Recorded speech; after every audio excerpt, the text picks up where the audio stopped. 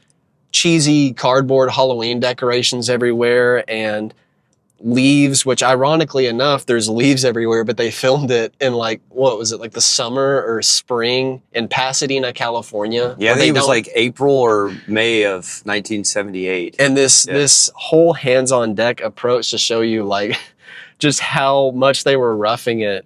These leaves you see like all over the ground, and when you actually, I think in our minds, we picture it and it's like orange trees and all that stuff. But when you watch the movie, the trees are like, it looks like summertime. It's like pretty green, and they maybe wash the colors out a little bit to kind of give it a yellowing, oranged out effect.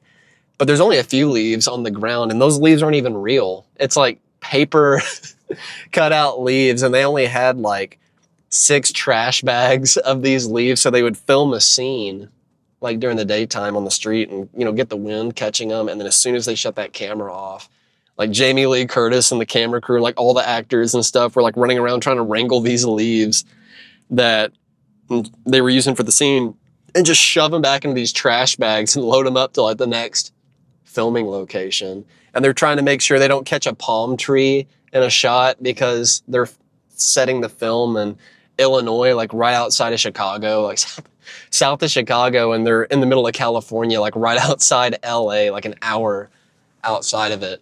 And it's just funny that it's nowhere near like that classic Illinois fall location, but they capture the feeling so well. And that superstition and being a kid and that looking over your shoulder feeling, like it's just embodied like imperfectly, I think, for me. Like it's just a perfect capture of being a kid and just being creeped out when spooky season shows up. It is literally Halloween. Yeah. Like the film captures what Halloween is perfectly. And yeah, it looks like your everyday Midwest town. And it's funny, yeah, it's set in, quote, Haddonfield, Illinois. There is no Haddonfield, Illinois. So John Carpenter's girlfriend, Deborah Hill, who helped produce the film and was probably just as instrumental as John was. Apparently, I think Deborah would have been in her late 20s at the time. So she still had a pretty good handle on what high school girls talked like. So they claim that she basically coached all of the actresses on what to say. Also, one of the women in the film was, I guess, their friend, and she was actually like 28 or 29. And so Jamie Lee was the youngest. She was the only one who was even close to high school age. She was 19. But the other two actresses are both like in their late 20s, I think. But Deborah Hill, John's girlfriend, she was the one feeding them their lines. Like, hey, a high school girl would say it like this, do this. Anyways, her hometown was Haddonfield, New Jersey. And because John was a Western Kentucky guy, he named everything after things in Western Kentucky and Southern Illinois. So there's Warren County. Warren County is where Bowling Green is. And then Hardin County, Illinois, there's a Hardin County, Illinois, not too far from here. And so a lot of the names of the counties and towns were stuff in Western Kentucky or Southern Illinois. And then, yeah, we don't really get a good feel, you know, what we would think of as Southern Illinois. I mean, right now we're, 5 miles from Illinois. We're in Paducah right now. So that's Southern Illinois to us. But to most people in the state of Illinois, there's a completely different conception. But in some of the films, they kind of allude to it being close to Chicago. And like Halloween 6, I think famously, you see a train route and it's like Cicero, blah, blah, blah, blah. So like you kind of put together that Haddonfield, at least in that film, must be within like 90 miles of Chicago. Right. But then in the other films, they talk about Hardin County, Illinois, which would make Haddonfield within like an hour and 15 minutes of where we're from. So, but anyways, yeah, they do this tremendous job of like making it look like the Midwest. And Sam and I right now, we're driving through Paducah. We're driving through the neighborhood where all the kids trick or treat. And it looks just like Haddonfield. Yes. And even the alley right by my condo looks like the alley in the film that Michael walks through. So they do such a tremendous job of like making you feel like you are inside of the Halloween season in your hometown. And that's what makes it so creepy. That, and in the original movie, Michael doesn't really do anything that you couldn't see a psychotic human doing. Now, as the movies go on, he becomes invincible. He becomes like a superhero, basically. It becomes a bit more vague. Yeah, but in the original film, you could totally see an escaped mental patient stalking somebody, because there have been cases of serial killers doing that type of thing, which makes it so creepy. But yeah, man, the story about the leaves, that is fascinating. That they spray painted, I don't remember how many hundreds of leaves, but yeah, like 6 bags or whatever, and they had to gather them up. And then, like you said, they do something to the film to make it feel like fall. And to me, the moment they show Haddonfield for the first time and you see Lori walk into school, I feel like it's October. Oh, yeah. They do such a great job. But yeah, let's talk about kind of the themes of the film, because I love the music. You know, you love the music. We love the execution of it. We love the independent, do-it-yourself feel. Those are all great reasons to love the movie, apart from the plot. But the themes of the film, what are your thoughts about what the film's, quote, trying to say? I think the film is, to me, is trying to communicate that every small town out there has that one horror story, that one dark cloud that hangs over it, that whether it's associated with like a certain holiday, or it's associated with the creepy house down the street, or some guy or person in the town that's eating quietly in the corner at the diner, and they're kind of just like, oh, you've heard about that guy, right? It's just every little town in this country has some spooky thing like this to some extent. And it's just, it taps into that so well, because these small towns, especially like in the Midwest, like everyone's all about, like rumors and little scary tales and dares and just little legends and things. And in this particular movie, the legend comes back to the town and is very, very real. But there's this weird kind of like generational gap where there's maybe, people that were Laurie's parents' age in the film probably remember it because they were her age when it happened. And they were like, yeah, that was like absolutely crazy. But Laurie doesn't know any better. She thinks it's just like a superstition, like thing that can't touch her. And she's not thinking about it whatsoever. Her dad's just trying to sell this old house that this one thing happened in it one time in her town where nothing bad ever hardly happens. But, little does she know that night on Halloween, that's supposed to be just like any other Halloween, she ends up unknowingly becoming the main character in the next chapter of that story. And she knows nothing about it. And all we can do is just watch it unfold, knowing that there is something really evil out there, and it's going to get really bad when her and it finally meet up. And it's just, I don't know, the superstition of the holiday and that small town kind of creepy feel for me, and the embodiment of evil, and that evil is just this blank, always out there, expressionless thing. It's just very fascinating. I am so glad you said that. So real quick, I'll kind of give my thoughts on the themes. But real quick, let me talk about the sponsors today. So we have House to Home Realty, as always. If you would like to get in a nice, strong, fortified house where a creepy psychopath can't break in, you want to have that forever home where you feel safe, you need to contact House to Home Realty in Southern Illinois. Our great friend Celia Robertson owns that company. So House to Home Realty and Metropolis Music and Media. As always, Toby is editing this podcast. So if you have any media needs, maybe you want to produce your own independent horror film with your best friends. I don't know if Toby's going to have time to direct it for you, but he can at least walk you through what cameras you want, what microphones you want. Maybe you can get him to edit it. So those are our two sponsors today, House to Home Realty and Metropolis Music and Media. All right, I'm so glad that you just said what you did. First of all, like you said, every small town has that legend.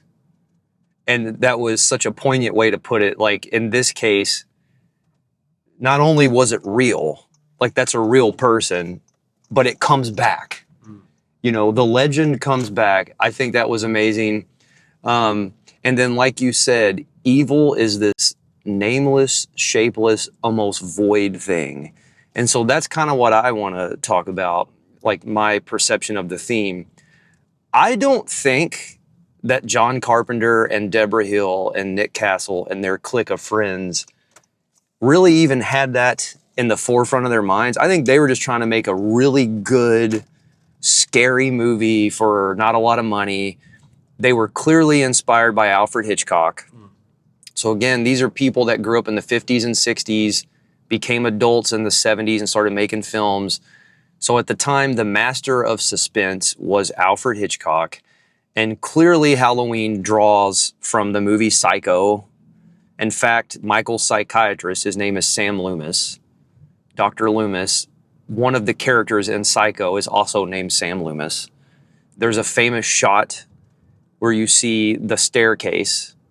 You know, the staircase plays a very important role in the movie Halloween. There's a few very pivotal scenes that are built around the staircase. Well, they take that from Psycho. And one of the main murders in Psycho happens on the staircase. So you have this group of friends. They're clearly inspired by Alfred Hitchcock. They're making their first major film. They've gotten a little bit of funding. I don't think they set out to make a morality play, but that is exactly what they did. And so the overall theme, like you said, we know as the viewer, we're dreading it. Tommy Doyle, the little boy, he's kind of us. Like, he's voicing what we know. And at the beginning of the film, Tommy's friends are teasing him. Like, the boogeyman's coming to get you, Tommy. Don't you know what happens on Halloween? And he goes, yeah, we get candy. And they all laugh and they go, no, that's when the boogeyman comes out. And so the whole film, not only is he freaked out because of what the kids at school are saying, but then he's actually seen the boogeyman. Well, the whole movie, Laurie keeps telling him, Tommy, calm down. There's no such thing as the boogeyman. He's like, I'm telling you, I just saw him out the window. Yes, there is. And she's like, there's no such thing as the boogeyman. At the end of the film, we won't spoil everything for you, but when all three of the characters meet, Michael, the killer, Laurie, the babysitter, and, you know, the good all-American girl, and then Michael's psychiatrist, Dr. Loomis, they all come face to face. There's the big blow-off. And it's so perfect. Laurie looks right at Dr. Loomis and says, it was the boogeyman. And he says, as a matter of fact, it was. So good. And it gives me chills thinking about it. But the point is, evil really does exist. And it does take on this form. It's not Freddy Krueger. It's not Jason Voorhees. It's not what you've seen in these crazy films. It is very much what can be nameless or faceless or very understated. But evil is real. And they even call Michael Myers. In the script, they refer to him as, quote, the shape, as Sam said. In the credits of the film, it doesn't say Michael Myers. It says the shape. Evil exists. It never fully goes away. It is ever present. And it always takes on different shapes. So to me, the moral of the film is, do not underestimate evil. And when you get in trouble, this is why I love this movie so much. People are like, why do you love it so much? Well, for everything we just said, you know, but I love the overall morality of it. When you start to think that evil is not real, that's when you can fall prey to it. And not only that, evil can live within any of us. We are all capable of doing terrible things. So you must stay vigilant against evil. And what does evil look like for us? Are we going to snap and go get a William Shatner mask and murder babysitters? Probably not. But evil for us could be, we're complicit. There are things going on in our world where we just bury our head in the sand and do nothing. Evil can exist in boardrooms. It can exist in conference rooms where politicians and generals are plotting their next move. And for us, everyday people, we may not be the main perpetrator of it, but we may bury our head in the sand and ignore the things going on around us. And instead of being like Tommy and being like, no, we got to do something about this, we can be like everybody else and, oh, calm down. There's no such thing as the boogeyman. The boogeyman is real. It takes different forms and different shapes. And we must stand against evil as a community in our own lives. We must have good boundaries in place to make sure that we don't make terrible decisions that hurt others. And to me, that is the overall thing I take away from that film. You could never underestimate evil, but evil can be defeated if you stand vigilant and guard against it. So, well, let's talk about your music real fast. What do you got coming up, man? Are you playing any shows locally? Where can people find your music? Sure. So, Little by Little, of course, the original indie soul band I'm in, we have our debut album on Spotify. Just type Little by Little. The name of the album is called Dream. And a great record. I had a lot of fun recording it with them. I've got a live album with Black Patch Revival, the kind of old school, hard psychedelic blues rock band. We did our first record live at Paducah Beer Works. Joke with people, it's the quickest record ever did. You just record the whole thing in an hour, 5 minutes. And our buddy Shelby at Loud and Clear, shout out to Shelby, is mixing that, and the mixes sound amazing. Should be hopefully getting that on some vinyl and streaming services by the end of the year, maybe top of next year. And yeah, I mean, next show I've got coming up, I think October 17th or 16th, I'm playing with Black Patch Revival. We're doing an Ozzy Osbourne tribute at Gallery X Tattoo Parlor in Murray, Kentucky. And then we've got a Halloween show at Dry Ground, which will be a lot of fun. Same band. So either tonight or tomorrow, right? You're playing October 16th or 17th. Yeah. We're filming this on September 30th, by the way, guys. Little peek behind the scenes. But so make sure you look up Sam's bands. We appreciate you guys just taking this fun little journey with us today. If you haven't watched the original Halloween, do yourself a favor, make a night of it. It is shot in the 70s, so it's going to look a little different if you're a younger viewer. The aesthetic is so good, though. Oh, it's great. So much wood paneling. Yes, and it takes you back. You feel like you're in that time period, but yet it's still so relatable. You feel like you know the girls. You know the girls in the high school. I went to high school in the early 2000s, and those girls remind me of the girls I grew up with. So it's a great film. But yeah, watch that. And remember, guys, we all have to work together to guard against evil. Yes, evil is real. It is scary. The boogeyman is real. The boogeyman is everywhere. But evil always loses when we choose the light and we choose goodness and we choose truth. And everybody be safe this Halloween season. We got a few more weeks left. Have fun. But remember, we all need each other and we need to choose love. And that's ultimately how we defeat evil. So we appreciate you guys. Sam is a rock star. I am not. But thanks to all of you guys, I get to live a pretty rock and roll life. We'll see you next week.